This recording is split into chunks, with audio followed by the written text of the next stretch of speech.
paid for each and every soul from then, from beginning to end. We thank you for that. We thank you for the many blessings you give us. Just a simple blessing of getting out, rolling out of bed in the morning and putting our feet on the floor, and the health, the strength to get through the day, where many can't do that. We thank you for that simple blessing, Father. We thank you for each and every family member here that came out. We thank you for traveling mercies that brought them out tonight.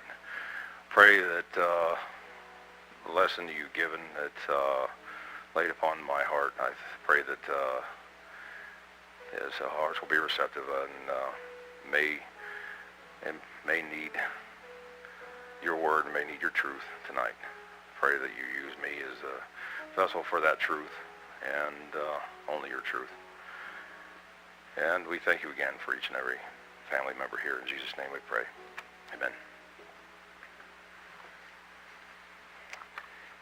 Thank you. As far as announcements go, this evening, I don't think there's anything new out of the ordinary. When did they reschedule that meeting for? The 12th. Okay. That's okay.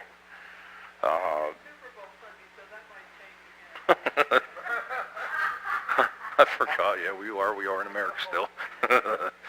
Well, that did change. That's up for change again, I guess. But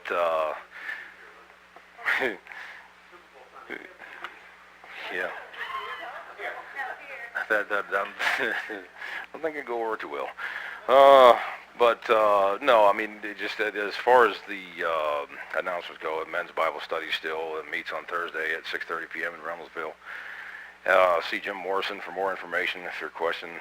Date to remember: the annual church meeting, which the 11th, men's prayer breakfast on the 17th, the Winter Blue Picnic. That Winter Blue Picnic, mark your calendars for that Winter Blue Picnic, which will be held here at the church on February 25th after the morning service. Sign-up sheets located in the bulletin board. Please bring a food dish to share. We will not be having evening service that evening afterwards. I don't know why they call it Winter Blue. Everybody seems to get that down in the doldrums. They say the doldrums and the blue time of year, January, February, March of this time of year. But I don't know. But that's the date for the Winter Blue Picnic. But this month OCC will be collecting items for small stuffed toys. Items can be placed in a box located in the foyer. I want to thank everybody that had, as far as helped out with the funeral as well, with the food and everything else. That day, everything went well from what I've seen. Went over well from what I've seen there. But I appreciate the volunteers and the time you spent. Obviously, the flowers are left up there. The roses had to go because they don't have a tendency to last too well in the middle of winter. Even inside, even if you have them watered, roses have a tendency to go. But they were up there. But that's for the flowers from this past weekend. Just remember the family. Remember Bill and the family in prayer too, if you would. Tonight, this time, going through this time for peace and strength and hope. Remember to pray for the church children this week. Children and grandchildren are a blessing to the Lord there. The missionary of the month, Bart and Emily Allen. Keep all missionaries. It doesn't not just missionaries abroad, but missionaries in our own country from state to state. In prayer, because they are going through a difficult time, especially with the world in chaos, the chaotic times that are out there right now, that are going on out there, not just this country, but other countries as well. But they had a difficult time as it was before, but it's just getting harder and harder for each and every one of them. But just keep them in prayer if you would, please, too.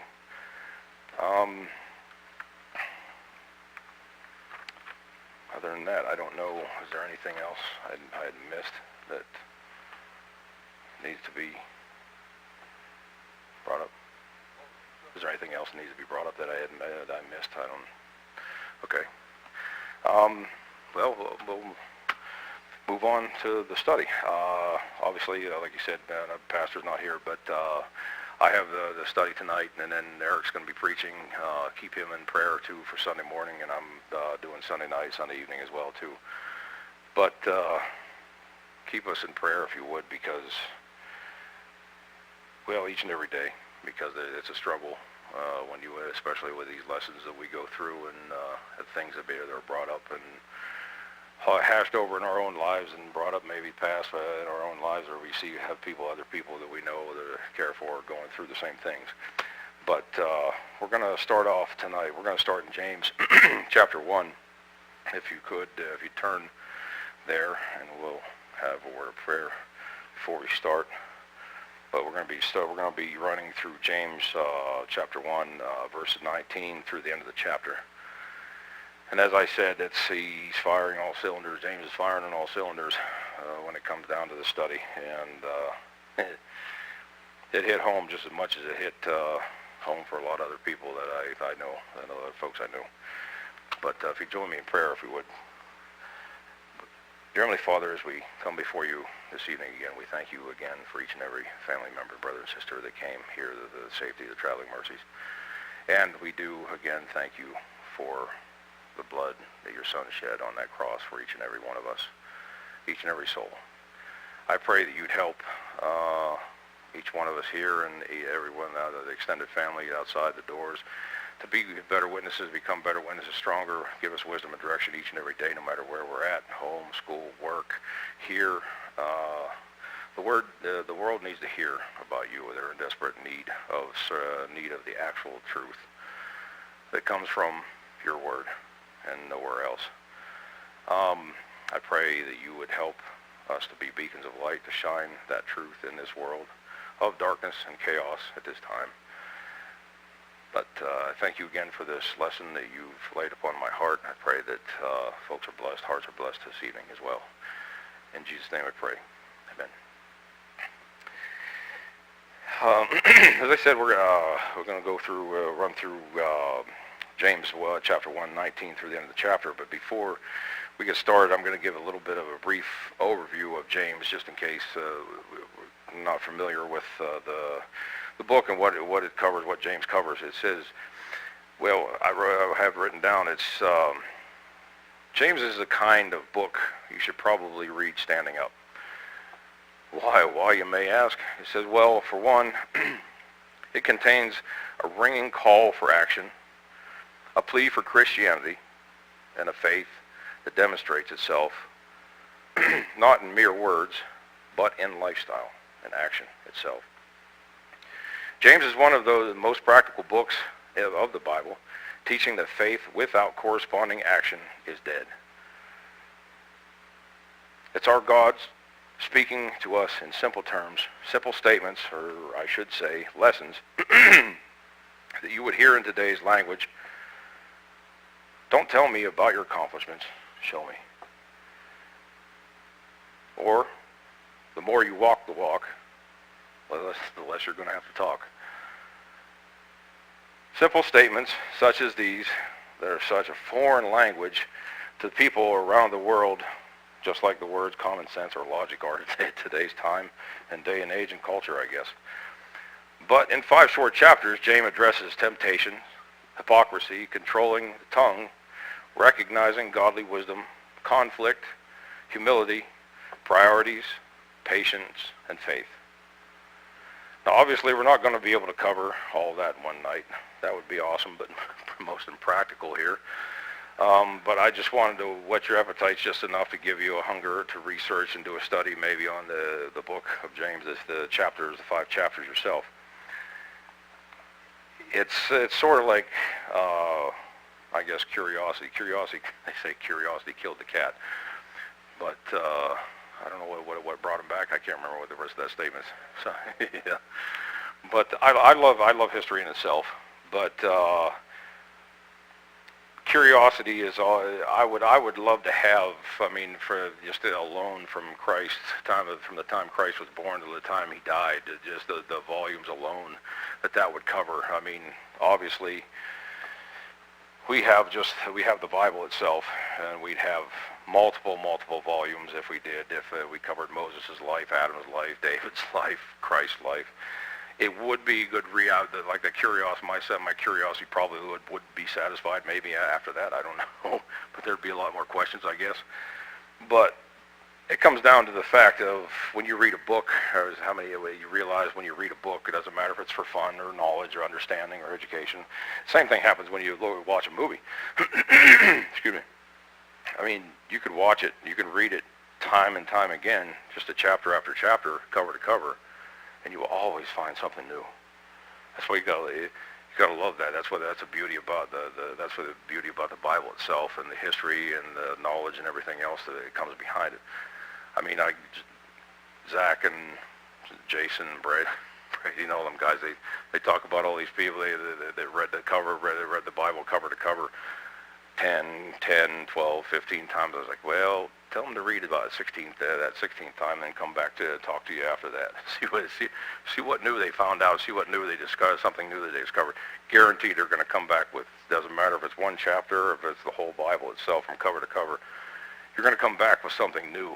At least 1, 2 things, 5, 10 things that you never read, you never caught before the first time going through. And it's the same thing happens here. We're going to start off with verse 19. And like I said, he starts off firing on all cylinders, especially for people like folks like myself. He says, "Wherefore, my beloved brethren, let every man be swift to hear, slow to speak, and slow to wrath." Well, that's a shot straight to my heart. I mean, in the past, I wasn't swift to hear, and I sure wasn't slow to speak or slow to wrath. And I know a lot of other guys that I've dealt with, it's the same. It goes the same. But it reminded me back of Romans chapter 7, verses 17 through 20, when Paul was talking. He says, "Now, then it is no more I that do it, but sin that dwelleth in me. For I know that in me, that is, in my flesh, dwelleth no good thing, for to will is present with me, but how to perform that which is good I find not. For the good that I would, I do not, but the evil which I would not, that I do. Now if I do that, what I would not, it is no more that I do it, but sin that dwelleth in me." And that's the wonderful thing about the pages of history that helps when you study chapter for chapter, verse for verse, and book for book, and memorize the verses and hide them in your heart. And it helps. He brings them to mind. And some of the worst times, some of the worst. I mean, you might be going through a valley, the dark tunnel, at the time, and he brings them back. People like to say, "I wish God would speak to me," as far as physical voice. We realize that it's hard to understand, but he speaks to us. But he speaks to us through the Bible itself, through the pages of history, through the pages of James, John, Romans, Acts, Proverbs, a book of wisdom that you can do a study on. There's day for day. There's 30, 31 chapters. I mean, you can take it a day for day. Study and do a study in Proverbs. But it helps nonetheless. But it says in chapter 20, it says, "For the wrath of man worketh not the righteousness of God." That, I think, I had to sit down and think, because Pastor keeps talking about the verse he couldn't find the verse for the righteous beating. We all look for the righteous beating, some of the righteous 2x4 out there, and that's it. That I think it would be a technicality, but it comes down to it. It says, "For the wrath of man worketh not the righteousness of God." It didn't say the wrath of God. Now, when he drove the money changers out of the temple or anything else, but that could be a technicality. But that was a rabbit hole. I don't know where it came from, but I meant to say something to him before he left, but I didn't get a chance. But 21, it says, "Wherefore lay apart all filthiness and superfluity of naughtiness, and receive with meekness the engrafted word, which is able to save your souls." He's talking about that engrafted word. We're talking about the engrafted for the Gentiles, from the Jews and Gentiles. We were grafted in to the family. And it says, "Lay apart all filthiness and superfluity of naughtiness, and receive with meekness the engrafted word, which is able to save your souls." Just another verse that tells you that the Bible, this book here, is the only all the truth that we need to make it through this life. And each one of us, I mean, even though we have different circumstances and situations, we're all different, like fingerprints. There's no two fingerprints alike. There's no two situations directly alike, but sometimes they parallel close, and sometimes they even intersect with things that happen in our lives that we deal with, that we can help others with, and help others through. But verse 22, it says, "But be doers of the word and not hearers only, deceiving your own selves." Plain and simple is be doers of the word and not hearers only. That rotates right back, that circles right back to 19. It says, "Swift to hear, slow to speak, and slow to wrath." It just keeps, it's a non-stop circle that kept rotating around, bringing it around to rub it in my face the whole time. I understand that as the years come and the years have gone, I'm a little bit more swift to hear, slow to speak, and slow to wrath. But I do have my moments, I guess. It's called stubbornness. I guess we can all give it a title or a label, but in one form or another. But verse 23, it says, "For if any be a hearer of the word and not a doer, he is like a man beholding his natural face in a glass. For he beholdeth himself, and goeth his way, and straightway forgetteth what manner of man he was." Now, well, no, throw the preconceived notion. We're not dealing with Alzheimer's. We're not using that. I'm not going to throw that term around either. But it's just the same as we all look in the mirror. It doesn't matter, from children all the way to full-grown adults. We have to shave. We do our hair. We do our face. Whether we're checking the wrinkles or more that show up on our face, the crow's feet, the pimples, as far as kids go through teenage years, whatever it may be, we all look in the mirror quite a bit. And this is what he's talking about. I mean, we look in that mirror day for day, multiple times a day, but going away or leaving that mirror, you forget what you look like. That's exactly the example of what he's talking about here. It says, "For he beholdeth himself, and goeth his way, and straightway forgetteth what manner of man he was." He forgets everything about what he was, who he was, what brought him here, the mercy of the grace of God's mercy and grace that brought him maybe to where he was at, him or her, was at that point in their life. We all, like I said, we all deal with many different problems and trials and troubles and strife each and every day. But whoso, verse 25, it says, "But whoso looketh into the perfect law of liberty, and continueth therein, he being not forgetful here, but a doer of the work, this man shall be blessed in his deed." It gives you you have the cause and you have effect. There's a cause and effect pretty much everything, the way life is out there. I mean, we have choice, we have decisions to make each and every day, but there's a cause and there's effect.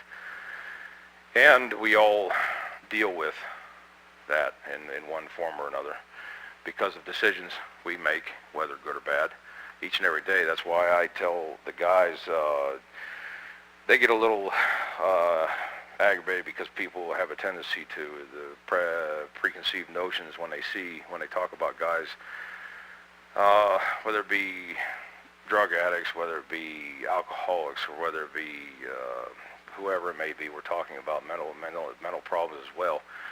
There's a stigma with each and every title that this world gives.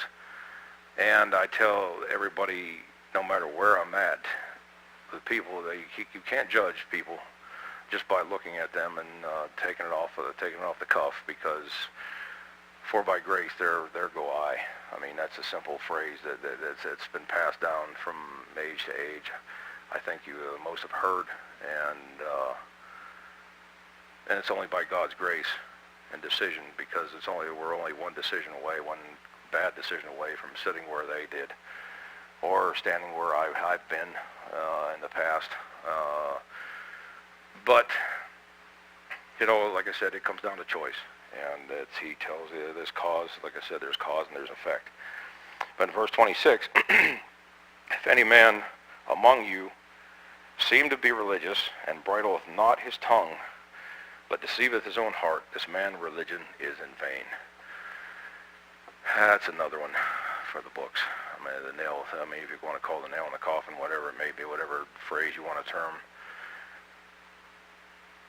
But you hear people using the term, throwing around the term, I'm religious, I'm religious, I'm religious, I'm a religious person. And you see the actions in their life because they speak so much louder than words. It says, if any man among you seem to be religious and bridleth not his tongue, deceiveth his own heart. This man's religion is in vain. People are watching us each and every day. It doesn't matter who we are. It's like I told Dad. I remember the time when we were growing up when the malls were still full blown, the arcades were running, and everything. The stores were constantly in and out, constant flow in and out. You always had them people sitting in the middle of the mall, sitting down, just watching people. They're just people watchers.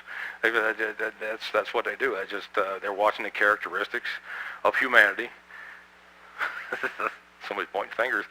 Yeah, I mean, we all do it to a certain point. I mean, that's how we understand, that's how we communicate, learn to communicate. I mean, with the human race, I mean, you watch the human characteristics, how people interact with children, with older people, with animals. It's just the way we communicate, and it's sometimes, a lot of times, it saves us a lot of argument, saves us a lot of trouble in some decisions. But with people we decide we want to talk to or associate with.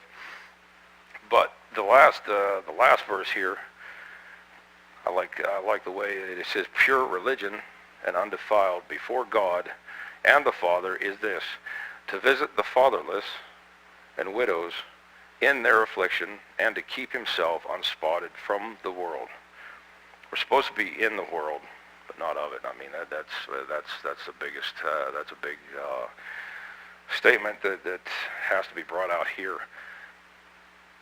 But actions, when it comes down, this whole message here, lesson is actions speak louder, so much louder than words. You see, it says to visit the fatherless and widows in their affliction.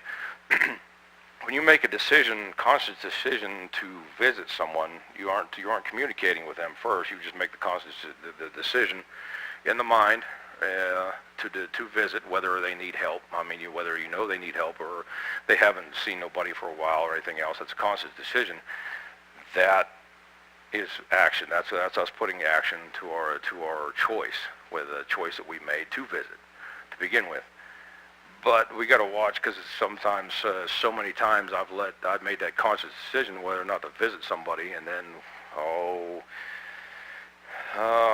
politics get brought up, or problem gets brought up about in their life, and opinions start flying back and forth, and now that conscious decision that you made in all good faith to begin with turns right around to bite you. Because now it's turned around and it isn't helpful. It isn't helping the purpose of, or fulfilling the purpose of God in your life, in their life. And I mean, that's such a simple change. I mean, that's such a simple example or explanation that I can come up with. We don't realize, I mean, from one decision to the next, we make decisions that may be a good decision to start off with. And we might put actions to words, but once we involve other people, and we bring other people into that circumference or into that diameter, into our circle, after we've made the decision, now all of a sudden people's opinions start showing up. And people's opinions, I mean, they have opinions about certain opinions about the Bible. They have certain opinions about Christianity, religion, politics, and then it turns right around 180. Now you're not there. You went there in all good faith, but all of a sudden now it turns right back into you, and it gets thrown right back in your face, and it turns out to be an argument. There's so many times and so many instances I can come up with down through the years that something like that's happened. A simple decision, not just a visitation even. I mean, even just to talk to whoever you associate with. Whatever it may be, but a simple decision, and all in good faith. It was made in good faith, which you're putting actions to your thoughts and words, and all of a sudden it gets turned right around. That wheel spins, and now it says the same thing that we were told tonight: to be swift to hear, slow to speak, and slow to wrath. I have to, when it comes down to situations like that, I have to, because when people's opinions, I mean, they get thrown, they get thrown out there. I don't know, Robert Greene wrote, it's called the Book of Power out there. It's called the Mirror Effect. It's one of the laws of power. He writes in the laws of power. You ever have a bad day when you get up, you get out on the wrong side of the bed, and that person that you know you're going to run into that day, he's going to have a smile. Somebody's going to have a smile on their face, or they're going to be laughing the whole time, and it somehow turns your attitude around. That's what Robert Greene. That's what he talks about, the mirror effect, because it also can work the opposite way. I mean, we could get out of bed, be ready to go, feeling good, healthy, no problem at all, and all of a sudden you have negativity after negative person after negative person keep hitting you with whatever opinion they have, and all of a sudden your smile has turned into a frown already, and you're snapping off. You're not quick. You're not quick to listen, but you are swift to speak and swift to anger. It changes your whole attitude. That's what the mirror effect. You're looking at a mirror of yourself when you look in the mirror. That comes down to the same thing. When somebody gives you an attitude, it automatically fires inside me when I'm talking, whether it be one of the guys or anything else. They give me an attitude. All of a sudden, I'm ready. I'm ready to go off inside, and it brings the attitude up in me. And I snapped Zach's head off one time about that when he brought up an issue when he was working on his canoe, and I had to tone it back. I had to dial it down. I had to stop. I had to actually think slowly through the process of what he was at, where he was at, because everybody's living a different. I mean, we all have, everybody's life is that we got personal lives out here. Everybody's dealing with it. Everybody's dealing. You don't know. They could have gotten a phone call that morning from a doctor. They could be the most happy-go-lucky person that you know in your entire life. Now all of a sudden they're ready to knock somebody's head off. I mean, you don't know what phone call they got earlier on that day, whether it be from a family member, whether it be from a doctor about their own diagnosis for a cancer diagnosis. All of a sudden that turns their day up on its end. And we're dealing with so many separate lives, so many different lives each and every day out here, day for day. We come in contact with, whether it be friends, family. I mean, it could be even friends or family, you know. It's just something could have happened. You never know. You just don't realize how it would have happened. But it did, and it flipped it totally around the whole way around, and you don't know where they're coming from. And it's just best to dial it back, to pull back, think, slow down, to slow the mind down, and slow the thought process down, and reevaluate. I came across, it was in the Daily Bread. I can't remember what it was, the one, I can't remember which one it was. It was just a couple days ago. But it was along the same lines. They had to stop and think before they opened their mouth, before they went forward, before they progressed and proceeded to go through with that discussion, because they knew it wasn't going to get pretty if they'd taken off from the word go where they were at, where their mind was at whenever that happened, the situation. But that in all, that